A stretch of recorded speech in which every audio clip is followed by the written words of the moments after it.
Oui, merci Monsieur le Président. Chers collègues, j'ai, comme vous, écouté religieusement notre Premier ministre dans l'espoir vain qu'il formule aux Français les excuses qu'ils méritent. Et je me suis aperçu qu'il n'avait toujours pas compris que le vaccin n'empêchait pas, n'enrayait pas la transmission.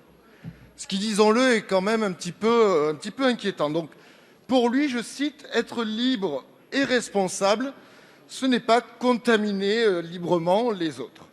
Mais il fait allusion à qui quand il dit ça? De qui parle-t-il exactement? Parce que ça, c'est un petit peu comme le bon et le mauvais chasseur, quoi. Il y a le bon et le mauvais contagieux. Il y a le bon porteur du virus, vacciné, qui peut transmettre le Covid, mais de façon, disons, respectable, responsable. Et puis il y a le mauvais porteur de virus, le non vacciné, qui contamine, qui outrage et fracture la nation et que notre cher président entend emmerder avec envie. Vous voyez bien, monsieur le ministre, que tout cela est absolument absurde, qu'il convient de reconnaître que le vaccin peut apporter une protection individuelle, qu'il convient même d'encourager les personnes les plus fragiles et sensibles à se faire vacciner. Et factuellement, reconnaissons qu'il ne constitue en aucun cas une solution de protection collective et que par conséquent, l'obligation vaccinale déguisée qui est celle du pass sanitaire n'a pas lieu. Merci Madame la Présidente, Monsieur le Ministre, chers collègues. Le pass sanitaire ne sera jamais un droit d'accès qui différencie les Français. On ne va pas vous demander un pass sanitaire pour aller boire un café en terrasse en bas de chez vous. Il n'y aura pas de vaccination obligatoire.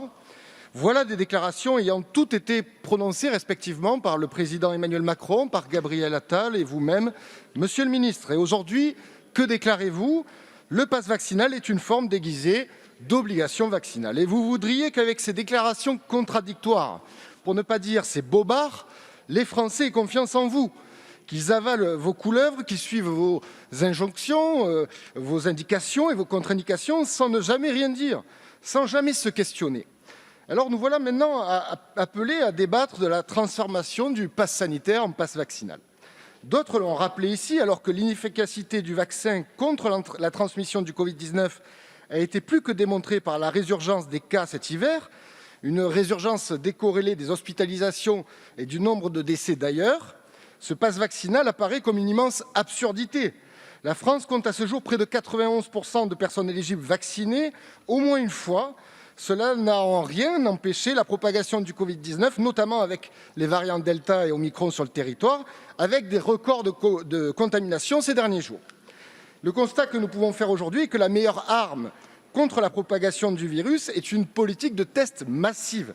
Votre volonté de vous inspirer du modèle allemand Super Pass Vaccinal 2G+, bonjour le nom, qui conditionnera l'accès à certains lieux au vaccin et ses rappels plus un test, montre bien en réalité que seul le test gratuit est l'outil efficace. Ainsi, par cet amendement, nous vous proposons de rejeter le pass vaccinal, tout comme nous aurions dû rejeter le pass sanitaire, inefficace, liberticide et extrêmement inquiétant. Je vous remercie. Merci, monsieur le député. Oui, merci Madame la Présidente, Monsieur le Ministre. Moi, je souscris aux arguments qui viennent d'être avancés. Cet amendement vise donc à exclure les transports publics interrégionaux du champ d'application du pass vaccinal. Le Conseil d'État lui-même, se souvenant quelquefois du rôle qu'il doit jouer, indique dans son avis sur ce texte, je cite, « Cette disposition est de nature à porter une atteinte substantielle à la liberté d'aller et venir, liberté fondamentale qui, j'ajoute, est garantie par l'article 13 de la Déclaration universelle des droits de l'homme de 1948, déclaration adoptée par l'Assemblée générale des Nations unies à quelques centaines de mètres d'ici, au palais de Chaillot. » Donc on n'a pas envie de retirer cette liberté à 5 ou 6 millions de nos compatriotes, voyez-vous. On n'a pas envie, contrairement à vous, de les emmerder. Ce sont peut-être, ça a été dit, des actifs qui vont voyager pour le travail. Ce sont peut-être des Français, tout simplement, qui se rendent au chevet d'un proche. Et puis, au-delà de cette réflexion sur la liberté, avez-vous pensé à l'absurdité de cette mesure, Monsieur le Ministre? Avec cette mesure, dans mon département du Gard, je peux partir de Nîmes pour aller à Perpignan, dans les PO, 204 km, 2 h 30 de train, sans passe vaccinal. En revanche, je ne peux pas faire Nîmes-Avignon parce que je change de région alors qu'il n'y a que 45 kilomètres. Je crois que chacun peut apprécier donc la pertinence de cette mesure. Oui, merci Madame la Présidente. Il s'agit par cet amendement de supprimer l'alinéa 13, cet alinéa qui pose les jalons du fameux superpass vaccinal 2G+, conditionnant l'accès à certains lieux à un schéma vaccinal complet, à un test, ainsi qu'il est déjà appliqué en Allemagne. La volonté d'avoir recours à ce dispositif montre les faiblesses du pass vaccinal, car il admet que la transmission n'est pas empêchée par la vaccination. Ainsi, la condition au vaccin et à ses rappels est visiblement inutile, puisque le test sera in fine la condition de validité du pass. Donc cet amendement propose donc la suppression de cet alinéa motivé par notre opposition au pass vaccinal. Merci. Le 185 de Monsieur Maisonnet. Merci Madame la Présidente, Madame la Ministre, Monsieur le Ministre. Est-ce qu'on peut se mettre au moins d'accord sur le fait que le pass sanitaire a été un échec total ? Est-ce qu'on peut se mettre d'accord qu'il n'a eu aucun effet dans la lutte contre cette pandémie, et notamment sur la question de la propagation du virus ? Parce qu'outre le fait qu'il ait contribué à contraindre les Français à se faire vacciner, c'est vrai, un peu contre leur gré, il faut quand même bien le dire, il n'a pas permis de réduire les contaminations et aujourd'hui nous sommes à 67 500 contaminations en 24 heures. Alors même que vous-même, Monsieur le Ministre, évoquez la possibilité d'une immunité collective il y a encore peu de temps, ou en tout cas que le nombre de cas serait réduit à peau de chagrin. Bon, aujourd'hui, on a 91% de Français qui ont reçu au moins une première dose. D'autres, nombreux, en ont reçu 2, 3, bientôt 4, peut-être 5, 6. Et on évoque l'idée d'un abonnement. Le virus continuera de circuler. Donc, on a 5 ou 6 millions de personnes qui ne sont pas vaccinées. Est-ce que vous pensez que vous parviendrez à les convaincre avec ce pass vaccinal ?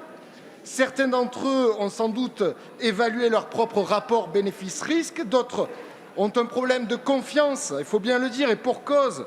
Ils ont perçu toutes les incohérences dont vous avez fait preuve. Bon, vous ne parviendrez pas à convaincre tout le monde, car vous y êtes très très mal pris. Vous ne parviendrez pas à contraindre tout le monde, vous voyez bien.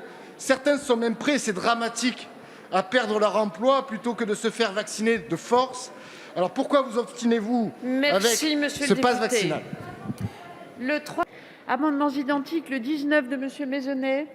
Merci Madame la Présidente. Monsieur le Ministre, je ne vais pas reprendre les arguments tout à fait intéressants qui ont été évoqués par mes collègues, auxquels je souscris, mais au-delà du fait que vous confiez à tous ces responsables d'établissement des prérogatives qui ne sont pas les leurs, des prérogatives de contrôle d'identité qui pourrissent leur vie professionnelle comme celle de leurs clients, vous alourdissez les peines comme s'il s'agissait là de grande délinquance. Premier manquement, 1 500 € d'amende.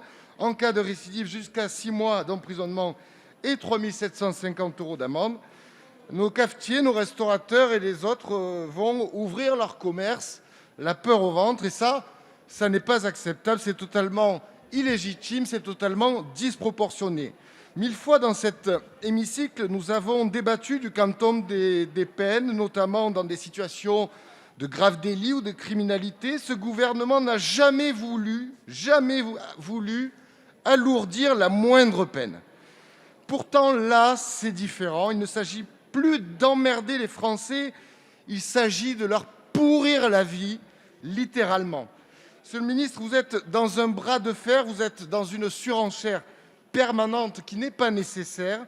Tout cela ne fait pas du bien, tout cela ne fait du bien à personne, cela ne peut aboutir qu'à la fracture, qu'à la division. Retirez cette disposition.